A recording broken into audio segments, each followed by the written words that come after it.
I'm Evelyn, and I was born just 4 minutes before my younger sister. Just 4 minutes, but enough to shape a lifetime of unfairness. My sister Natalie and I are twins. We grew up in the same two-story house in suburban Salem, Oregon. But if anyone had stepped inside, they'd never believe we were sisters, let alone twins. My mom used to joke with her friends that Natalie was her perfect little copy-gentle, feminine, stylish since birth. I, on the other hand, was too strong, too independent, too unladylike, in her words. As a kid, I didn't understand why Natalie always got everything before me. Princess dresses, toy kitchen sets, even the things I wished for but never had the chance to ask. On our 7th birthday, Natalie got an outdoor party, a 3-tier cake, and an instant camera. I was assigned to clean up afterward. When I asked why, my mom gave a dismissive smile and said, "Because you're the older sister, you should learn to share. Don't be selfish." The favoritism didn't stop at gifts. At meals, Mom always gave Natalie the best portions.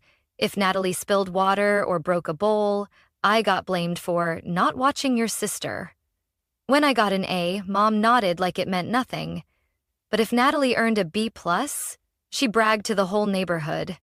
I used to think maybe I was clumsy or just not good enough, but the older I got, the more I realized it wasn't about me doing something wrong.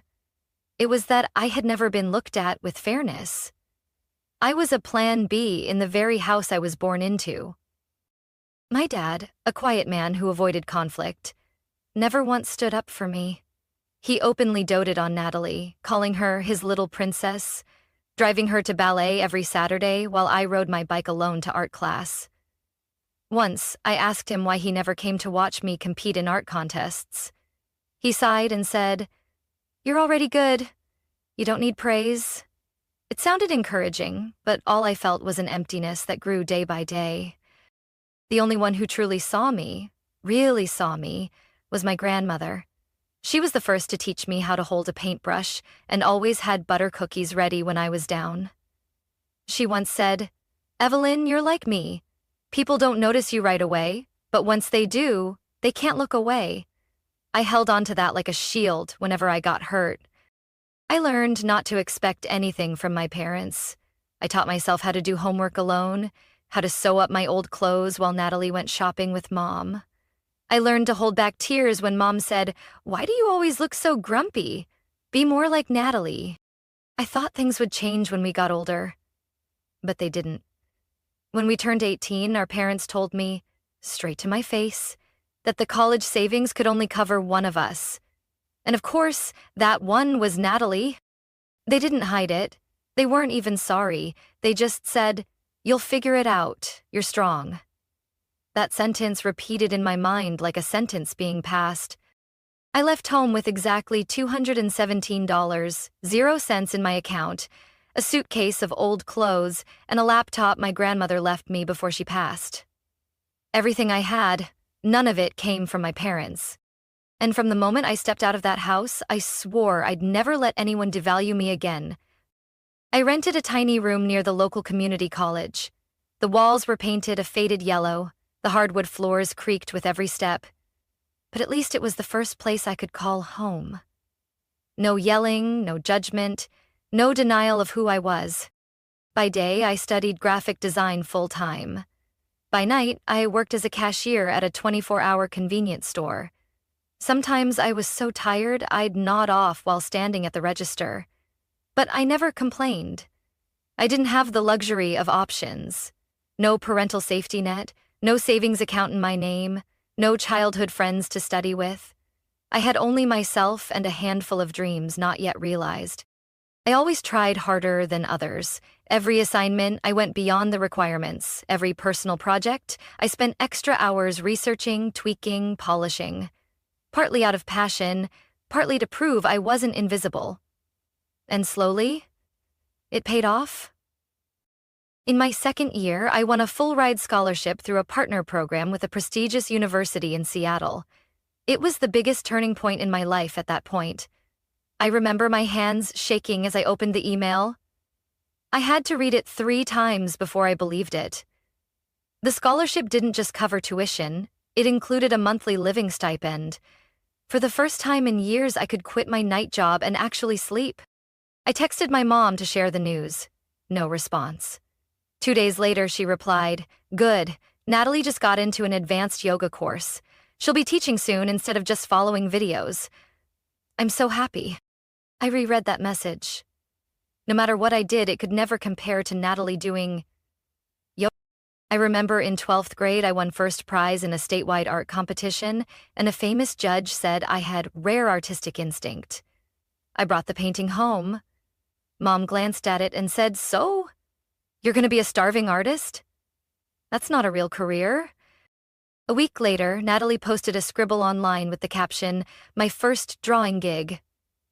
Mom printed it out, framed it, and hung it in the living room. I once told Dad I'd been selected as a teaching assistant for the illustration department, an honor only 2 students in the entire program received. He nodded and changed the subject to how Natalie was thinking about starting a minimalist lifestyle vlog. "She's a natural at sharing. She'll be famous," he laughed. "And you? Well, just keep up the good GPA." I learned to fake a smile instead of arguing. I knew they wouldn't change. To them, Natalie would always be the graceful pride, and I'd be the independent fighter, meaning they could conveniently leave me out because I was strong. But I started to understand. I wasn't striving to impress them. I was striving to free myself from their definitions. I didn't need their approval, but I did need to recognize my own worth. Professor Carson, my mentor, once said, "Evelyn, you have the eye of a visual storyteller, and that's not something you can teach." That sentence lit up my world in those darkest months. I started painting more, uploading my work to a design forum. To my surprise, a digital art magazine reached out and asked to interview me for their Rising Star section. When the article came out, I secretly sent the link to my mom. 3 weeks later, she replied, "Too long." I didn't read all of it, but Natalie just dyed her hair. "It looks amazing." I wasn't angry, I just felt nothing. That's when I knew I had truly grown up, when their silence no longer suffocated me. I printed that interview and slipped it into a journal where I kept everything that made me proud. I knew there were more obstacles ahead. I'd moved to Seattle at 20 to start the transfer program at a top private university, and ironically, just a few months later, Natalie applied and got accepted to the same school. We weren't in the same major. I studied visual communications, she enrolled in marketing communications, but the campus was small enough that I'd catch glimpses of her around lecture halls, the cafeteria, or the library. She always wore an expensive hoodie, spotless sneakers, and a designer bag I knew Mom picked out. I remember the first day of the school year. Natalie arrived in a car Dad rented just for her. I took the bus. Almost an hour from my tiny rental on the edge of the city. I never said it aloud, but every time I stepped through that school gate, I felt like I was walking into a world I didn't belong to. Everything gleamed, everything was polished, and I was all patched up. Natalie lived in the nicest dorm on campus, a double room she paid to have all to herself. Our parents not only covered her full tuition, they sent her a monthly allowance so she could focus without worries. As for me, I worked 3 jobs, waiting tables at a pizza place in the evenings, cleaning the library lobby early mornings, and picking up small freelance design gigs online on weekends. Some nights I barely slept. I worked, I studied, I survived in a tiny room where I had to curl up just to fit on a worn-out sofa left behind by a previous tenant. But I never once complained. Not because I wasn't tired, but because I was so used to having only myself to count on. One time, during a joint visual communication class, the professor assigned a group presentation. Natalie and I were placed in the same group. Coincidence or irony, I still don't know. During the discussion, I suggested a campaign using illustrated graphics with interactive video. Natalie scoffed. "That idea's creative, but kind of hard to understand. I think we should go with something simpler, more accessible. Let's do spring fashion, fun, bright, viral." The rest of the group agreed with her, and I, not wanting to cause tension, nodded. I ended up doing all the graphic design, video editing, and effects, while Natalie made the slideshow and gave the main presentation. After class, the professor sent me a private email. "I know you built the foundation of this entire project. You have leadership potential, but you need to learn to speak up and stand by your ideas." I read that email over and over all night. It was both praise and a sting, because he was right. I was always the quiet shadow behind the scenes. Natalie was different. She stood out. She organized photo shoots, ran the fashion club, always knew just what to say to be called charming and confident. On social media, she had thousands of followers. My parents constantly bragged to relatives. "Natalie fits in so quickly. She's a natural leader. She knows how to build a personal brand." And me? My mom once called just to ask, "Did you send groceries to Natalie yet? She said she's been too busy to get to the store this week." I didn't respond. I stood in my cramped kitchen, staring at the discounted pack of ramen in my hand, speechless. I knew I wasn't invisible. I knew I was on the right path. But sometimes, watching Natalie get honored at school events while I stood under the dim lights below, my heart still sank. I wasn't jealous of her. I just wished, just once, my parents could look at me, really look, and say, "You did great, Evelyn." But maybe that would never happen. And in that exact moment, I realized I would stop waiting. Not everyone is born to be acknowledged by the people they most hope to impress. But that doesn't mean they don't deserve it. At the end of my third semester, while most students were planning spring break trips, I quietly applied for internships. No one told me to. No one encouraged me. I read the postings on the school bulletin board, sent out email after email, editing every line of my resume like my future depended on each period. Natalie was different. Over a rare lunch between classes, she said, "Mom told me to just focus on school, not worry about internships yet. Dad will help me get a spot through his connections later." I just smiled. I didn't have those kinds of connections. Eventually, after 7 emails and 3 interviews, I was accepted as a design intern at a creative agency focused on educational media. The pay was low, but the office was cozy, the environment professional, and most importantly, they let me do real work, not filing papers or making coffee. I received feedback, revised my drafts, and saw my designs actually get printed, for the first time. At the same time, I enrolled in an evening advanced class on interactive interface simulation. It only met Friday nights, and barely anyone was interested, but I knew it was a skill employers were looking for. I cut my pizza shop shifts and made up for it with extra freelance gigs on weekends. Life back then was all about sketches, deadlines, and instant noodles, but I felt like I was living, not just surviving. One evening after class, Professor Ann Whitmore called me aside. She taught visual communication and was the toughest professor in the department. I never thought she noticed me beyond grading my work. "Evelyn," she said in a calm, firm tone, "I've been following your progress since last semester. Have you ever heard of the Benjamin Ford Honor Scholarship?" I froze. Of course I had. It was the school's most prestigious award, given to senior students with leadership potential in the creative field. It covered tuition, living expenses, and included a 3-month international internship. I swallowed. I read about it, but I didn't think I was qualified. She looked me straight in the eye. "You are, but you'll need a recommendation. I'm willing to write it, if you're serious about applying." That night, I spent hours reviewing the application. When I saw the list of past recipients, top graduates, national award winners with standout personal projects, I started to doubt myself. But then I thought about those mornings mopping library floors, those late nights on the bus ride home just to finish one more draft. I had come too far to stop now out of fear. I began the application. Every personal statement section I wrote and rewrote at least 10 times. I didn't know how to tell my story. the girl without a privileged start who never gave up, in a way that would resonate.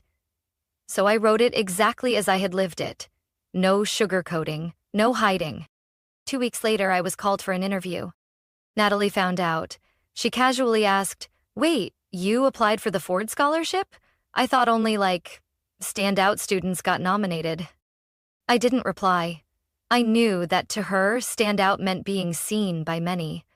But I chose to stand out by letting my work speak. On results day, I was at my internship when the email came. I had been selected.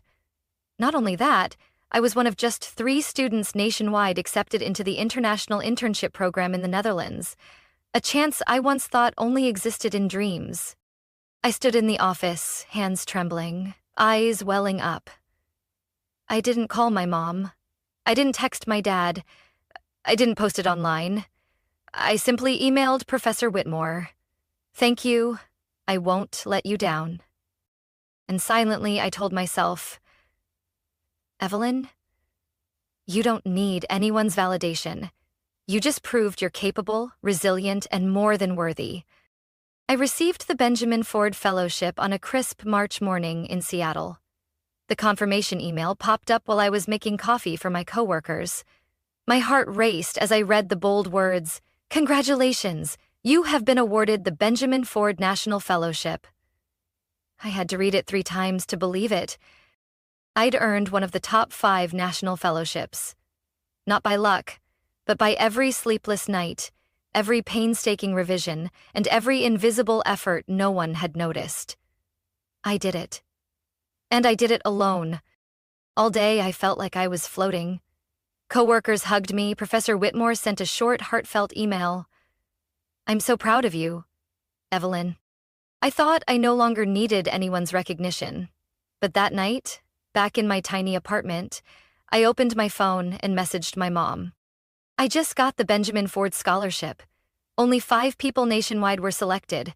I'm one of them." I stared at the screen, heart fluttering as if hoping for a miracle. Despite all the past letdowns, part of me still wished maybe this time would be different. The message was seen after 11 minutes. 30 minutes later, she replied, "Oh, really? I'm cooking right now. I'll tell Natalie to call you later. She just hit 20,000 views on her new makeup tutorial." I read the message without blinking. A long while later, I closed my phone, set it on the table, and laughed. Not the joyful kind, but the dry, hollow laugh that holds back tears. Natalie never called back. No one asked what the scholarship was, how much it was worth, or what it took to earn it. They didn't care, and if they did, it was only to compare it with a social media video. I should have been angry. But I wasn't. I just felt empty. Maybe because this time, I no longer expected anything. I had learned the hardest truth. Some people, no matter how hard you try, will never see you. 3 days later, I received the official invitation from the scholarship board, along with an invite to the awards ceremony in New York the following month. Flights, hotel, everything was fully covered. I stood in my room holding the thick cardstock letter, feeling like I was finally holding what I'd always longed for: recognition, respect, and real worth. Ooh, I didn't post anything online. No photos, no status updates. I just took a picture of the invitation and sent it to my grandma, the one person who had truly seen me. She was gone, but I still kept her number in my phone, still wrote to her when I had something to share. This time I wrote, "Grandma, I did it. You once said the world would notice me one day. Today I believe you were right." The night before I flew to New York, I got a call from my dad, a rare thing. He simply said, "Your mom mentioned you got some scholarship. That's good, congratulations." Then silence. No follow-up questions, no more words. I almost replied, but didn't. Maybe silence was the only way to end a conversation that had never truly begun. I boarded the plane with a small suitcase, wearing the one formal dress I borrowed from a classmate, a navy blue, simple but elegant. During the award ceremony, when my name was called, the whole room stood and applauded. I walked onto the stage under bright lights, but my heart was completely clear. I didn't need family in the front row. I didn't need proud looks from my parents. I had made it here, and no one could take that from me. I realized sometimes you can't force others to see your worth, but you can create that worth and live a life that makes them regret ever doubting you. The award hall in New York glowed with camera flashes and lights. Around me sat top students, respected professors, and executives from major U.S. media companies. The atmosphere was formal but not stiff, and inside I felt oddly calm. When the host took the stage and began announcing the Inspirational Leader of the Year award, a special title given to just one Benjamin Ford Fellow, I expected nothing more than to applaud someone else's moment. But then he said my name. Evelyn Brooks, a communication design student from Seattle who overcame every barrier, financial and personal, to rise by her own merit and extraordinary will. I didn't catch the rest. The room stood, the lights turned toward me, and I walked onto the stage to long applause. I accepted the glass trophy, my hands trembling slightly, but my eyes unwavering. This moment was mine, and I knew I had earned it. After the ceremony, I was invited backstage to a private networking event for standout candidates. There, I met Jacqueline Myers, the creative director of a multinational media company and someone I had idolized since high school. "Evelyn, I've read your file," she said, shaking my hand. Her gaze was sharp but warm. "You don't just have talent, you have grit. We'd like to offer you a spot in our mentorship program for rising creatives. We'll cover all your living expenses through the end of the year so you can focus fully on growing your skills." I held my breath. This wasn't just an opportunity. It was a turning point. I left the event under the soft, glowing lights of New York City. My phone buzzed nonstop, messages from friends, professors, even people I didn't know who had seen the short video of my speech posted online. Within a few hours, it had been shared thousands of times. I opened a message from an unknown number. It was my mom. "I just watched your speech. You spoke so confidently. Your father saw it too. He said, 'Maybe we never really understood you.'" A short message, no apology, no direct acknowledgement, but it was the first time they admitted that there might be something about me worth reconsidering. I didn't respond right away. I needed time. Not to forgive, but to figure out whether I still needed their approval at all. The next day, Natalie called. I hesitated but picked up. "Hey." Her voice was softer than usual. "I just watched your video. I didn't think you were that good." I said nothing. She continued, slower this time. I'm sorry for always looking down on you. I thought you just doodled to pass the time, but I was wrong. I didn't feel happy or sad, just empty. Because apologies, especially late ones, can't undo the past. I had come too far to turn around and search for validation. I answered, calmly. "Thank you, Natalie. I hope you find something worth chasing too. Not for Mom and Dad, but for yourself." The conversation ended in silence. But for the first time, there wasn't that invisible competition between us anymore. Maybe we'd go our separate ways. And that was enough. That night, I sat by the hotel window, watching the city lights reflect on the glass table. I opened my laptop, pulled up my inbox, and typed my first reply to Ms. Myers. "I'm ready. Thank you for believing in me." Under those lights, I knew I had stepped through a major door, not into someone else's world of success, but into a life I chose and owned. I was no longer Evelyn, the one overlooked behind Natalie, no longer the strong one who didn't need care. I was just me. And for the first time, that was enough. 2 weeks after I returned from the awards ceremony, my mom unexpectedly called and invited me home for dinner. "Something warm and cozy?" she said.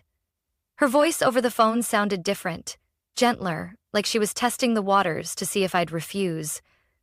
I paused for a few seconds, then said yes. I didn't know what waited for me in that house after all those years of emotional distance, but I knew it was time to face it. Not to hold on, but to let go. That afternoon, the old house on Evergreen Street looked just as I remembered it. Cream curtains, plaid fabric sofa, the old tilted family photo on the wooden shelf. But something had changed. Maybe it was me. Or the way they looked at me. Mom stepped out of the kitchen, towel in hand, her eyes cautious but hopeful. Dad sat in the living room, wearing reading glasses I knew he wasn't using. Natalie was there too, perched on the staircase, silently watching. Dinner started with small talk. Mom mentioned the new neighbors. Dad asked about the weather in New York. Natalie threw in a comment about a new marketing class she'd enrolled in. I listened quietly, feeling like a guest in the house I once called home. After the dishes were cleared, Mom invited me into the living room. Dad had removed his glasses and was looking at me, for once, without hiding anything. "We want to talk to you," Mom began. "About everything. And about what's happened." I sat up straight, hands resting on my knees. "I'm listening." Mom glanced at Dad, then back at me. "We know we weren't fair to you. I'm sorry. But back then, things were hard. We just thought you were strong. You'd be fine." I took a deep breath. Yeah, I know. I heard that my whole life. That I'm strong, that I'd figure it out, that I didn't need anything. My voice wasn't raised, but every word sliced through the air like a thin blade. I looked straight into their eyes, unflinching, for the first time. "But did you ever think," I continued, voice trembling, "that I wanted to be weak, too? That I wished, just once, you'd ask, 'Are you tired? Are you okay?' But you never did. And now, honestly, I don't need it anymore." My dad looked away, a flicker of shame in his eyes. Mom nodded, her eyes red but dry. "You're still our daughter," she said softly. "Can we start over?"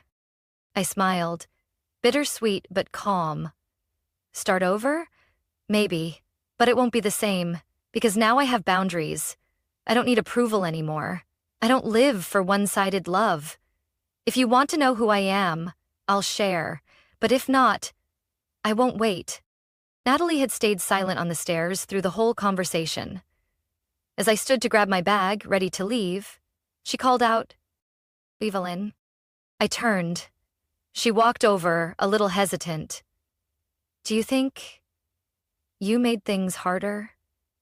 I mean, now Mom and Dad compare everything to you. I feel like I'll never be enough." I looked at her, really looked. Natalie, once wrapped in layers of favoritism, now stood lost and unsure. "I never did anything to make you feel less," I said gently. "I just lived the life I deserved. And you can too. But you'll have to stand up on your own. Stop waiting for Mom and Dad to pave the way." Natalie lowered her head, saying nothing more. I didn't blame her. I knew that if I was once the shadow behind her spotlight, now the roles were slowly reversing. And that scared her. On the way home, I rolled down the car window, letting the wind carry away the weight of the evening. I didn't feel angry or hurt, just light. I moved to New York on a June morning, the sun soft, the breeze dancing through the city streets like the city itself was welcoming me. My suitcase clicked along the stone pavement, and in my chest was a mix of nerves and freedom.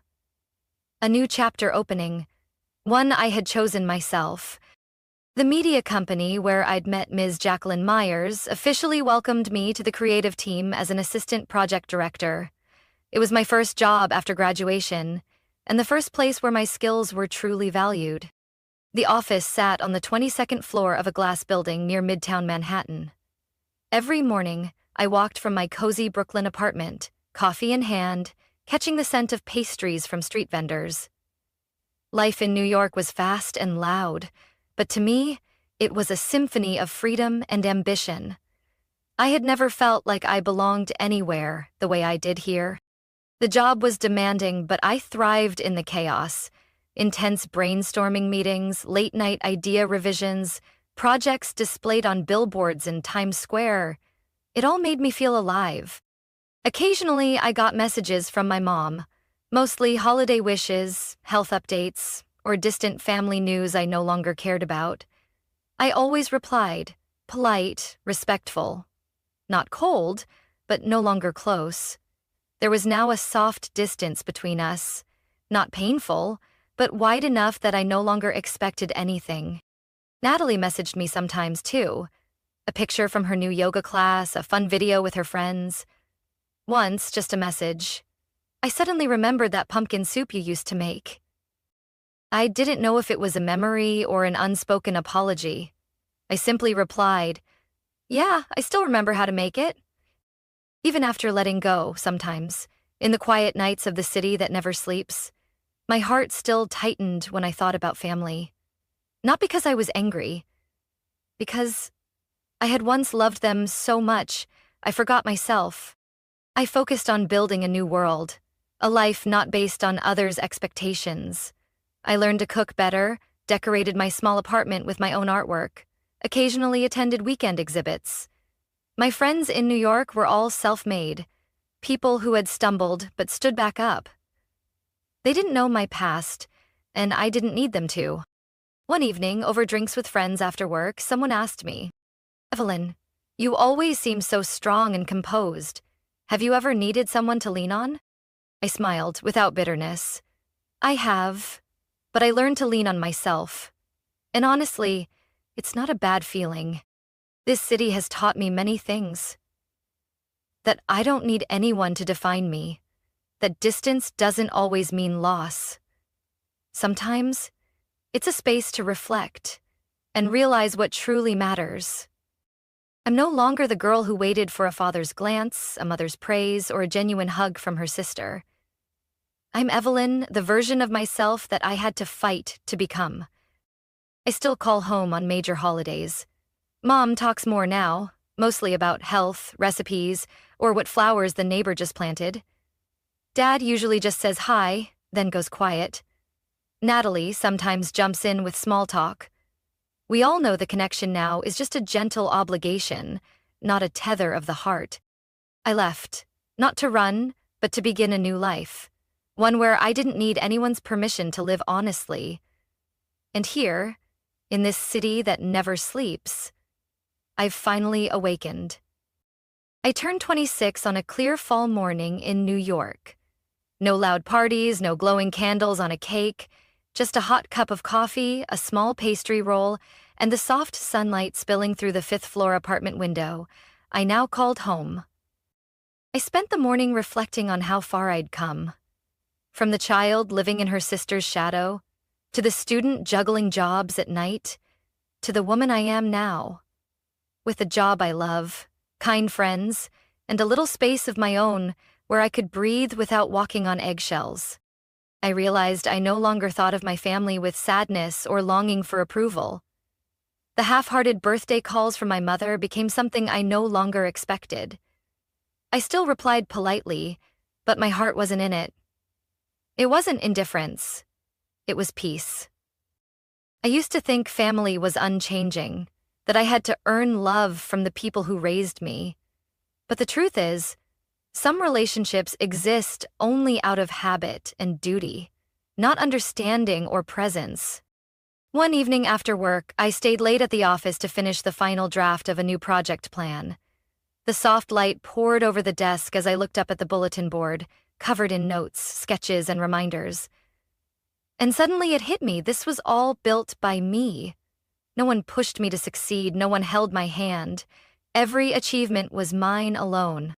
I never had a family who stood behind me, lifting me up, but I had something even more valuable.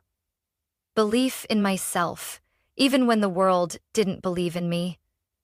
I built a life not on a foundation laid out for me, but from broken pieces I wasn't sure could ever fit together. My friends, the ones I chose, often tell me I have a quiet kind of magnetism. Not because I'm loud or flashy, but because I always show up with steadiness. And they don't know how long it took for me to become steady, how often I wanted to disappear just to feel less lost. I used to think that if my parents saw me succeed, they would change. But now I understand, not everyone is ready to admit they were wrong, especially when that wrong has lasted for years. And I don't need that admission anymore. Love, it turns out, isn't something you chase endlessly in others. It begins the moment you stop chasing and start finding it within. I started journaling again. Not to complain, but to record the small things I was grateful for. A traffic-free morning, a compliment from my boss, or the neighbor's cat tapping at my window for cookies. I realized happiness doesn't come from grand gestures. It lives in the ability to notice beauty in the simplest of things. One Sunday afternoon, I walked through Central Park. Golden leaves scattered the paths, and a violinist played a soft lullaby in the distance. I sat on a bench and opened my phone to a message from Natalie. "I know I wasn't the sister you hoped for, but I'm trying. Thank you for not hating me, even when I was selfish." I smiled. I didn't feel regret. I didn't feel that it was too late. We might never be those picture-perfect sisters, but I no longer resented her. We'd grown up, and each of us was learning what it meant to be an adult in our own way. I closed my phone and took a deep breath.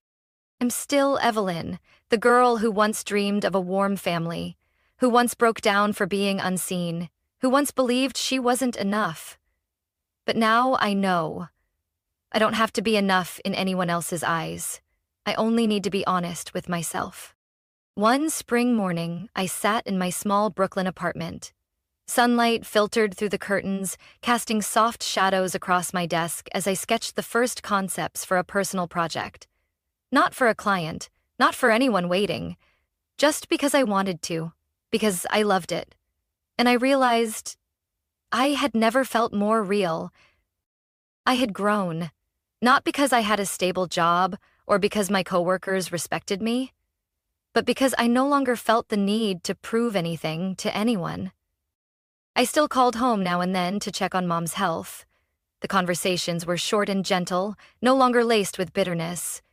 Dad didn't say much, but once he told me, "Your mom talks about you a lot, about your work.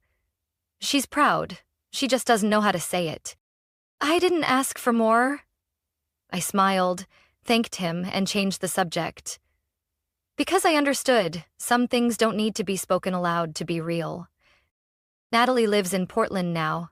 She just started her first job after completing a mental health coaching course.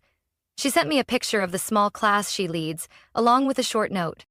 "You once told me to find something for myself. I think I finally get it." I replied with a heart emoji and a quick congrats. No need for long explanations. Between us now, the connection wasn't about obligation. It came from a sincere effort to understand each other. Late, but honest. I no longer resent my family. I don't romanticize the past either. I see it as it was. A chapter that hurt me, but one that also taught me how to stand. And because of that, I now treasure kindness, even the smallest kind, in the present. I've reconnected with a few old friends from Seattle, people who supported me quietly but whom I had drifted from while running away from my past. Here, in this bustling city, I've begun building a different kind of family, not through blood, but through respect, care, and the understanding that we all have tender places that need healing. At a small gathering once, a close friend asked me, "Evelyn, if you could go back to when you were 17, would you change anything?" I sipped my tea and shook my head. No, because without those days I wouldn't know how strong I really am.